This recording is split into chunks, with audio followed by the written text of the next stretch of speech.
Ladies and gentlemen, we are finding out now that the information given to the Central Intelligence Agency by Michael Sussman, Tech Executive One, and researchers was user-generated. It was completely fabricated. This is according to the Central Intelligence Agency.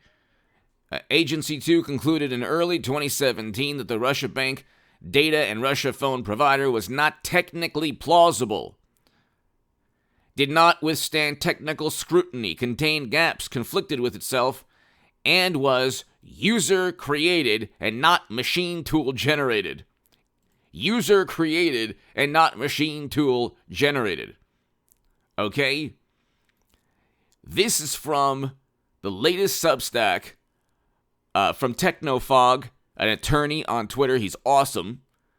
So subscribe to his Substack. I'm not a fan of Twitter or Facebook. I don't have Twitter. I don't have Facebook. But every once in a while, there's an amazing profile. And Technofog is awesome. So he's always, there to find the latest documents, the latest court filings, latest memos from the Durham probe special counsel. Remember the Mueller probe special counsel? Remember all of that media coverage? Well, now there's only a few sources, this channel included, but Technofog is pretty much, if not the best, one of the best sources for the Durham probe special counsel. I think he's probably the best because he's looking at only the documents and the latest filings, latest court papers and documents, and he's coming to the, very logical conclusion that if Central Intelligence finds that the data they were given was user-generated, what is that user-created? What does that mean? In the comments section, what does that mean? If it's user-generated.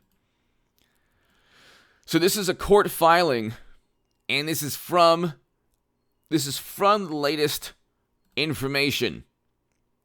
Okay, so the latest court filing, back to the Durham filing, and Central Intelligence's analysis of the Sussman and Tech Executive One data.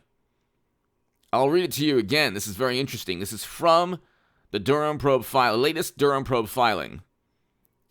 Agency 2 concluded in early 2017 that the Russia Bank data and phone provider was not technically plausible, did not withstand technical scrutiny, contained gaps, conflicted with itself, and was user-created and not machine tool-generated.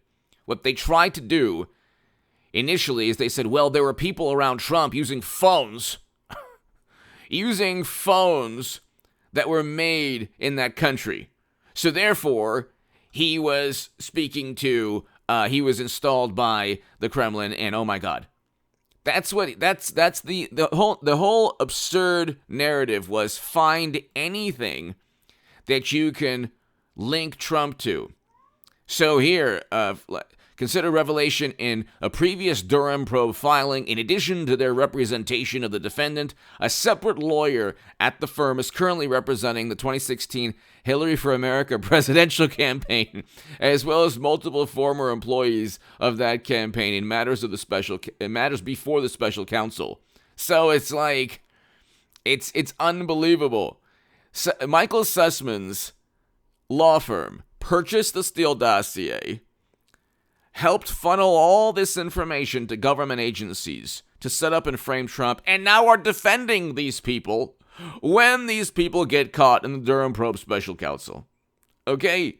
By the Durham probe special counsel. And you have to ask yourself, what was the point of hiring tech executives, tech researchers, if you're just going to fabricate and make things up? Because you can't find anything. Trump, it has to be the most, the least corrupt of any politician in American history. And if somebody hears that, oh my God, that's so ridiculous. Oh my, they had to make things up. You don't have to make anything up about the Clintons, the Bidens, or any other Democrat. You could type in Democrat arrested, indicted on Google, and you'll get a long list. Lieutenant governor, mega donor, lieutenant governor of New York, mega donor. I mean, it's unbelievable. By the way, hit subscribe to this channel right now. We're around 196 right now. We just need like 100 more. And then we'll get to 197 and then 200,000 subs. My channel is growing as slow as molasses, ladies and gentlemen, but you know what? At least it's growing, and I'm happy for that. And I'm very fortunate, and I thank God every day that I have amazing subscribers, amazing people watching this channel. And if you know anyone who might enjoy my work, go ahead and share this segment. If they're interested in the Durham Probe Special Counsel and other... Look, if they're interested in the fact that we're going to have an upcoming imminent stock market crash that I've been talking about, subscribe to this channel. Read my Federalist article below in the pinned comments. So there are a lot of topics that I talk about on this channel and most people don't talk about. Hit subscribe. And the channel's been growing actually a lot faster than usual lately, so that's good. Hit subscribe, tell your friends, and if you know anyone who would enjoy pure satire and comedy, I'm going to start very soon. It is a channel called Indict and Imprison 45, and it's just me actually just reading, like pretending to be serious and reading from the Washington Post or New Yorker, Atlantic or Esquire or Vanity Fair, and saying that Trump deserves to be indicted and charged for whatever, just because of whatever the latest obsession is regarding 45. And so subscribe to that channel. That's below in the pinned comment. The first channel you see, subscribe to the Stock Market Crash channel. And if you want to support my work, to my new Patreons, thank you. I appreciate the new platforms that you suggested that I join, not just Patreon. So if you know anything other than Patreon, let me know in the comment section below. Ladies and gentlemen, let's continue. So you have user-created data. You have tech executives. So this is interesting. This is so I was thinking and trying to wrap my head around this. You have them, like we've learned in prior Durham probe filings, and Technofog talks about this on his Substack. So definitely subscribe to his Substack. What they did was Trump was under surveillance. Trump Tower, and even the executive office of the president, and even a healthcare provider, and Trump's apartment. He's under surveillance, and they utilize an existing contract to engage in surveillance of Trump.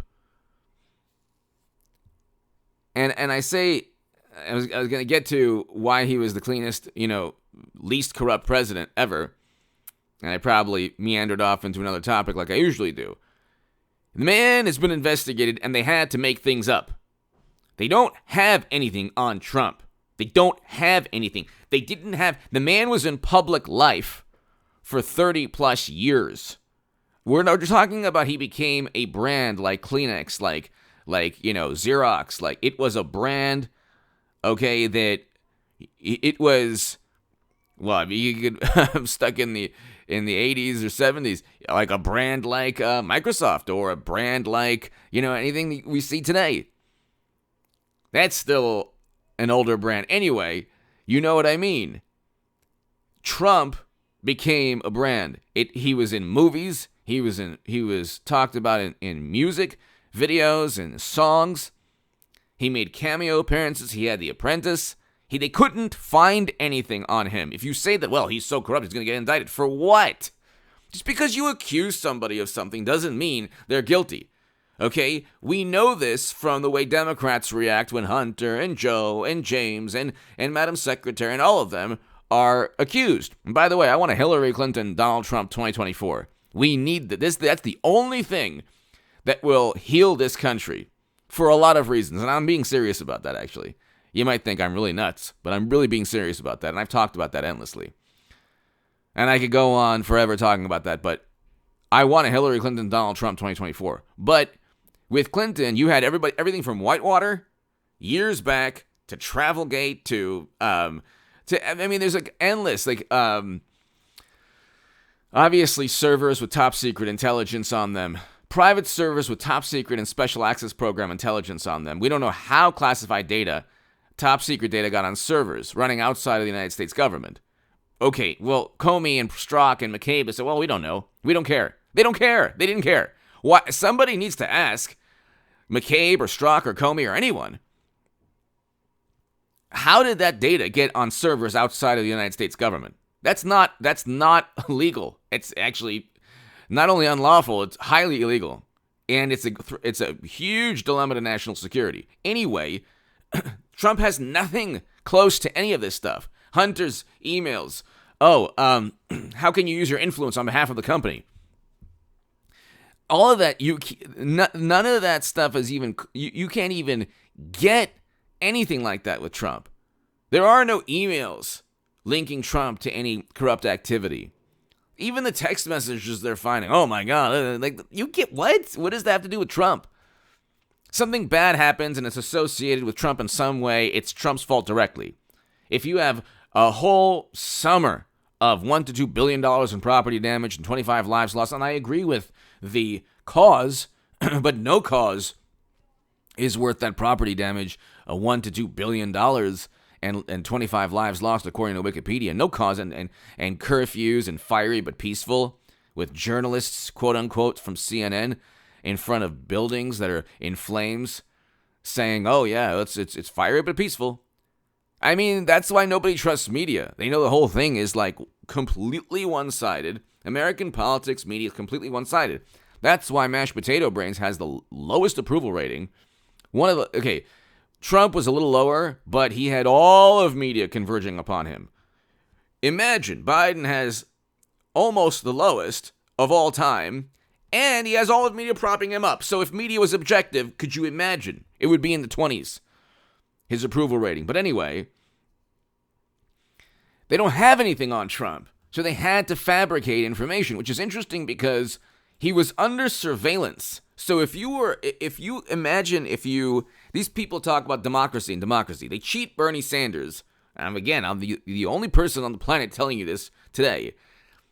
The DNC emails, just like Hunter's emails, just like Madam Secretary's emails, just like the foundation emails, everything they touch with their slimy little paws points to corruption, points to illegal activity. That's all they know is that type of activity.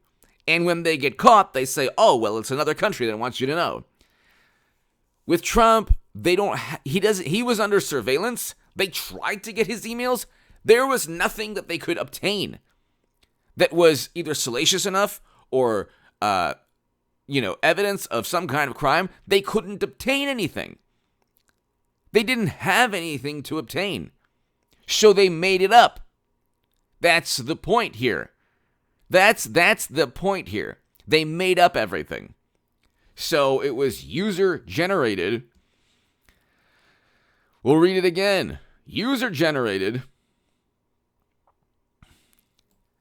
not technically plausible, couldn't withstand technical scrutiny, contained gaps, conflicted with itself, and was user-created, not machine tool-generated. So you have something not technically plausible that was user-generated, and the question I'm asking is, why on earth did they engage in surveillance to begin with? Why pay tech people, tech executive one? They're just making things up.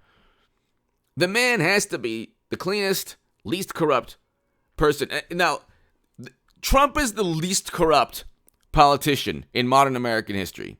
Okay? The least corrupt. And anyone who hears this will, oh my God, their heads will implode. Oh, what? An apoplectic and hysterical, irrational response from lifelong Democrats who happen to be quote-unquote journalists or historians. They're liberal Democrats before they're a journalist or historian, okay? They see the world from the morally superior vantage point and the highly educated, wonderful ethical vantage point of a liberal Democrat. They are liberal Democrats first, and then they happen to be historians or whatever expert, attorneys, journalists. But they don't, okay, the way they work is they have their bias, they have the paradigm of thought, and then they use their expertise to justify. It's not that they look at reality and then their biases reflect reality. It's the reality in their brain they want to justify by the fact that they're very highly educated and they have expertise here and there. So they need to fit in. They need to accuse Trump of everything under the sun. They need to make irrational, apoplectic accusations. They need to purge themselves of friends and family. They live in a bubble, an echo chamber. It's like a cult. And so when you say that Trump is the least corrupt president, they'll say, oh my God, what? He hasn't been indicted at all for all of the things that he's been accused of, because all the things he's been accused of have either been user-generated, fabricated nonsense or absurd leaps of logic. With any of the Democrats, from Hunter to Madam Secretary to Joe, you could easily look at those emails and say, look, money trail, you have a whole bunch of money, millions upon millions upon millions of dollars, where they're enriching themselves sometimes with companies that are sanctioned now by the U.S. government. You have emails showing clear schemes that are illegal. Like, it basically says in those emails, how can you use your influence on behalf of our company? And then Democrats say, well, what's wrong with that? Could you imagine if Trump had an email, or Trump Jr., or Eric Trump, or Kushner, with an email saying, oh, by the way, how can you use your influence on behalf of the company? Oh, how about 10% or a certain percentage for the big man, Trump? Well, the big man in this case is mashed potato brains. But nobody cares. The list is endless. It's Tammany Hall. You have Tammany Hall. You have a modern-day Tammany Hall. Imagine if journalists actually did their job instead of obsessing over Trump. They don't even need to go and take any leaps forward. Look, when they get caught with their hand in the cookie jar, and you have mashed potato brains actually saying, well, you're not going to get $1 billion in loan guarantees unless you fire a prosecutor. Then you have everybody saying, well, everybody agreed the prosecutor was corrupt. Actually, the real corruption was that prosecutor not doing his job. So what mashed potato brains did was this. He forced out a prosecutor. But the question is, are they a sovereign country? Well, of course they are. Look at it. Well, then why did you force that prosecutor out if they're a sovereign country? Oh, it was U.S. foreign policy. Then why did why did mashed potato brains actually mention that they said he has no right to do that? And then he was so proud of himself, he call President Obama. Go watch the actual tape. They actually say to him, you have no right to do that. That wasn't foreign policy. None of them. Nobody even expected that. But just coincidentally, Hunter was working in an oil and gas company in that country. It's all a coincidence with Democrats. It's a gigantic coincidence that you can't be suspicious of. Uranium One got a deal. President Obama doesn't veto the sale. They happened to give money into the foundation, but it had nothing to do with anything. But Trump, he was installed by the Kremlin. We know because of a dossier that was purchased by Clinton. And, the government looked at it, so it must be true. Give me your thoughts below. Hit subscribe right now. User-generated. They fabricated everything. Give me your